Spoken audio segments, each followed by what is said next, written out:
ముఖ్యంగా 2వ తారీఖుకెళ్ళి ఇయాల్టి వరకు ఆమర నిరాహార దీక్ష. ఆమర నిరాహార దీక్ష ఏంటంటే ఒక సమస్య పైన అలుపెరగని పోరాటం చేసిన తర్వాత చివరి అస్త్రంగా ఆమర నిరాహార దీక్ష చేస్తారు. ఆ దీక్ష చాలా ఇంపార్టెన్స్ ఉంటుంది. 1 రోజు, 2 రోజులు, 3 రోజులు. 3 రోజుల్లోపు ఏ ప్రభుత్వమైనా దిగొచ్చి మాట్లాడేది. అలాంటిది ఈరోజు ఈ ప్రభుత్వం చర్చించలేని ప్రభుత్వం, మాట్లాడడానికి నామోషాయ ప్రభుత్వం. కనీసము దీని మీద ఒక మనిషినన్న పంపి మాతో నీవైతే ఇవి కావు అని చెప్పలేని ప్రభుత్వం. ఏమడిగినరు వాళ్ళు? 3 నెలలకెళ్ళి పోరాటం చేశారు. 6 అడిగినారు. ఒకటి గ్రూప్ 1 1:100 అని అడిగినారు. గ్రూప్ 2, 3లా పోస్ట్ పెంచమన్నారు. ఒక 3 నెలల తర్వాత ఎగ్జామ్ పెట్టమన్నారు. మెగా డిఎస్ నువ్వు పెట్టిన వన్లా మేనిఫెస్టోలా అవి పెట్టు, పోస్టులు పెంచండి, 25,000 పెంచండి మేనిఫెస్టోలో ఉంది. దానికి ఒక 3 నెలలు గడువు అడిగినారు. అర్థమైందా? ఇంకోటి గురుకులం పోస్టులు డౌన్ మెరిట్ తీయమన్నారు. అది చేయలే. 3,000 పోస్టులు టీచర్ పేరు మిగిలిపోయినాయి. 46వ జీవో మేమే రద్దు చేస్తామని మీరే అన్నారు. దాన్ని అట్నే వదిలేసారు. ఈ విధంగా ఇన్ని తీర్ల వాళ్ళు పోరాటం చేసి, వాళ్ళు ఉద్యమం చేసి, వాళ్ళకు మేము బాసటగా తిరిగి 12 రోజులు నేను ఆమరణ 1 రోజు కాదు, 2 రోజులు కాదు. అంటే ఆయన అనుకోవచ్చు గ్రేట్ అని. దొంగ ఏమనుకుంటారు అంటే ఇంట్లో దొంగతనం చేసినాక అబ్బా దొరకకుండా చేసినా అని అనుకుంటారు.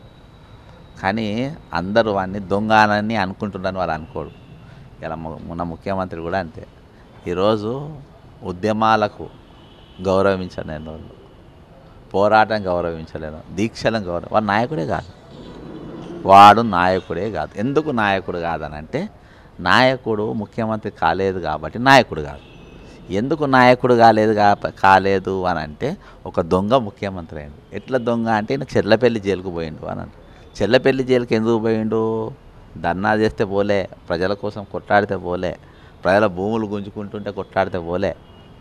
ఒక ఎమ్మెల్యేకు లంచం ఇస్తుంటే రెడ్ హ్యాండ్ కెమెరాకి దొరికితే పోలీసు వాళ్ళు గల్లబట్టి గుంజుకపోయి చెర్లపల్లి జైల్లో పెట్టిండ్రు.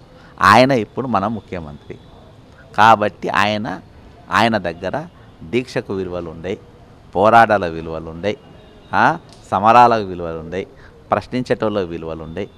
ఈయన ఏమనుకుంటాడు? నేను గ్రేట్ అనుకుంటాడు. ఎందుకు? దొంగ కాబట్టి గ్రేట్ అనుకుంటాడు. కాబట్టి ఈరోజు నేను నిరుద్యోగులను 6 నిరుద్యోగులను నేను 6 నేను క్షమాపణ కోరుతున్నాను. ఒకటి, గ్రూప్ 1:100 కోసము నా డిమాండ్లో ఉండే నేను పెట్టుకున్నా, నేను దానికోసం దీక్ష చేసిన, అలా విఫలమైనందుకు మనకు క్షమించాలి. గ్రూప్ 2, గ్రూప్ 3లా, గ్రూప్ 2లో 2,000, గ్రూప్ 3లో 3,000 ప్లస్ కొంచెం సమయం ఒక 3 నెలల గడువులో పెట్టాలని మేము అందులో విఫలమైన అందులో కూడా మనకు క్షమించాలి. మెగా డిఎస్సి 25,000 పోస్ట్ ఇప్పిస్తాం, 3 నెలల టైం ఇప్పిస్తాం అన్నందుకు అందులో విఫలమైనందుకు అందులో నాకు క్షమించాలి. 46వ జీవో రద్దు చేపిస్తా అని పార్టీ అన్నది కాబట్టి నేను కూడా మీకు వాగ్దానం ఇస్తున్నా అని నా దీక్ష డిమాండ్లో పెట్టుకున్నా, అందులో ఫెయిల్ అయినా అందులో నన్ను క్షమించాలి. టెట్ నార్మలైజేషన్ చేపిస్తానని చెప్పి దీక్షలో పెట్టుకున్నా, అందులో విఫలమైన దాన్ని కూడా నాకు క్షమించాలి. ఇంకోటి, గురుకులం పోస్ట్ డౌన్ మెరిట్లా మేము దాన్ని సాధిస్తా దీక్ష చేసి అని చెప్పేసి వాళ్ళు కూడా నాకు క్షమించాలి. మొత్తానికి 6 వాగ్దానాల పైన నేను దీక్ష చేసిన కాబట్టి 6 క్షమించాలి. కానీ ఏడోది మాత్రం వాగ్దానం మాత్రం ఈ తెలంగాణలో ఉన్న 4 కోట్ల మందిని మాత్రం మమేకం చేసి మాకందరికీ ఈ ముఖ్యమంత్రి మాకొద్దు, ఈ దొంగ ముఖ్యమంత్రి మాకొద్దు, ఈ ప్రజలను గౌరవించలేని ముఖ్యమంత్రి మాకొద్దు, ఈ ముఖ్యమంత్రి వెంటనే రాజీనామా చేయాలనే ఏకైక స్లోగన్తో రేపంచెల్లి తెలంగాణలో మారుమోగుతుంది. ఇదే స్లోగన్తో పనిచేస్తారు. ఒకటి, నా వెనుక బక్క జడ్సన్ వెనుక కేసీఆర్ ఉన్నాడు, హరీష్ రావు ఉన్నాడు, వారున్నాడు, వీరున్నాడు అన్నాడు బట్టెబాజీగా. అరే రేవంత్ రెడ్డి, నీవు అడికోర్ ఇన్ఫ్రాస్ట్రక్చర్ కంపెనీ ఎవరిది? అందులో ఫస్ట్ నువ్వు మెంబర్, నువ్వు డైరెక్టర్వా కాదా? దాని తర్వాత సుజన్ని బామ్మర్దిని వేసుకోలేదా లేదా? అది కల్వకుంట్లదా కవితదా కాదా? నీకు సోపతి వాళ్ళకుందా లేదా? మాకెక్కదిరా? ఒకటి. రెండవది ఈరోజు మేఘా కృష్ణారెడ్డి పేరు నువ్వు ఎప్పుడు తీయలే, మేము తీసినాం మాట్లాడు. ఆయన దగ్గర నువ్వు వాటాలు తెచ్చుకుంటావా లేదా? రేపు తడి బత్తలతోని నువ్వు ఏ గుడి కంటే ఆ గుడికి పోదా. నేను మేఘా కృష్ణారెడ్డి దగ్గర పైసలు తీసుకోలేదు నువ్వు అను. నా వెనుక బీఆర్ఎస్ పార్టీ వాళ్ళు లేరని నేను ప్రమాణం చేస్తా. దమ్ముంటేరా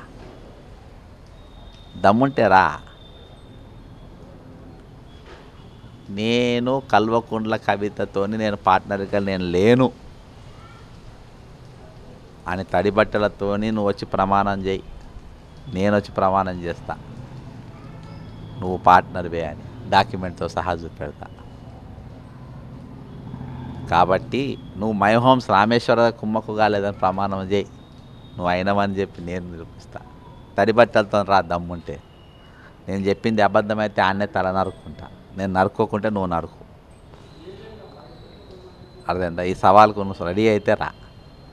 కాబట్టి ఇటువంటోడు ఉండు ఒక దొంగ, తెలంగాణకు రెడ్ హ్యాండ్గా దొరికిన దొంగ ముఖ్యమంత్రి ఉండు తెలంగాణ దురదృష్టం. కాంగ్రెస్ పార్టీ ఒక దొంగను రెడ్ హ్యాండ్ దొరికినని తీసుకొచ్చి ముఖ్యమంత్రి చేయడు కాంగ్రెస్ పార్టీ దురదృష్టం. ఇంత మించి నేను ఏం చెప్పలేను.